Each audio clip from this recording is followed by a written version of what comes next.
Today on the show, let's take a look at probably the most generically named game on the PlayStation, boxing. First off, the cover art in the game is super misleading. It looks like a realistic boxing simulator with its similar but not copyright infringing Mike Tyson lookalike on the cover there, but the game itself is actually a very cutesy Japanese style boxing game. The reason for the Japanese look is simple. It's from Japan. In fact, it's part of a budget line of games in Japan called the Simple series. Hundreds of games have been released in this series over many generations of consoles, but very few of them make it to the US. The most notable examples being Onichinbara and Earth Defense Force. Anyways, so how does this budget boxing game stack up? Well, I think it depends on your expectations. It's an extremely simple game. It only uses two buttons on the controller, X blocks and square punches, but it also manages to be weird and random enough to offer some simple fun. At the start, you have your choice of 4 different boxers. You can expand this list by beating other fighters in the exhibition mode.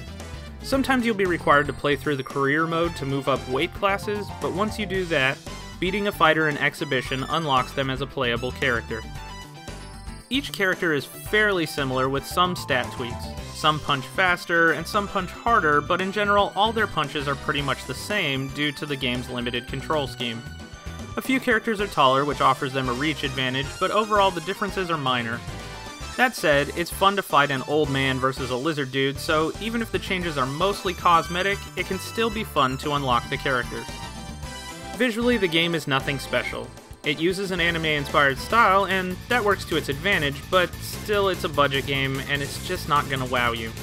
The music is pretty good though. It reminds me a lot of Hot Shots Golf, sort of a Japanese mid-90s CD-based game sound to it, which is strange since this game was released in 2001. The game itself has a bit of a Rock'em Sock'em Robots feel to it. Both fighters move towards the center of the ring and swing wildly on each other.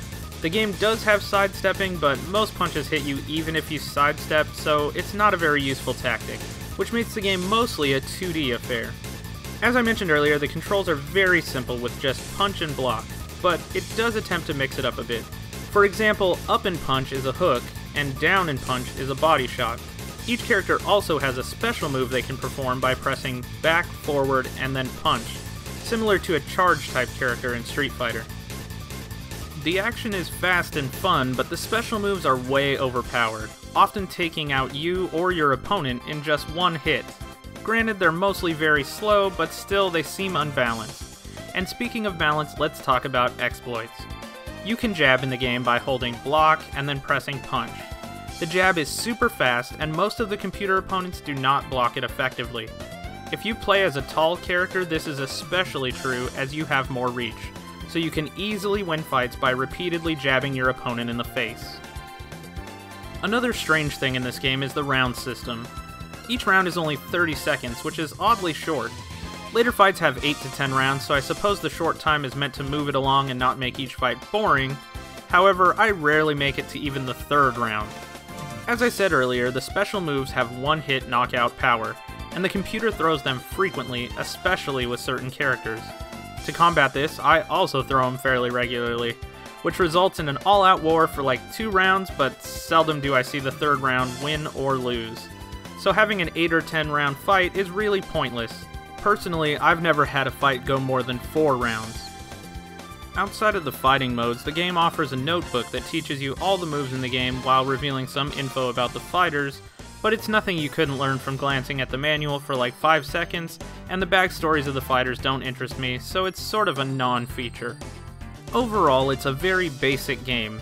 It's decent fun when wailing on your friends wildly in 2-player, but it's not deep by any means. By 2001, games like Ready to Rumble and Knockout Kings had far surpassed this game in both graphics and gameplay, but this game has a unique Japanese feel and a budget price. I believe I got my copy for about $10 back in 2001. I had fun with it then, and I had fun with it now 12 years later. It's not great, but it's simple and charming, and sometimes that's enough to just make it fun.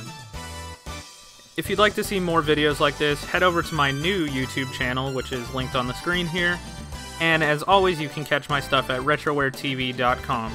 Thanks for watching, and I'll see you next time.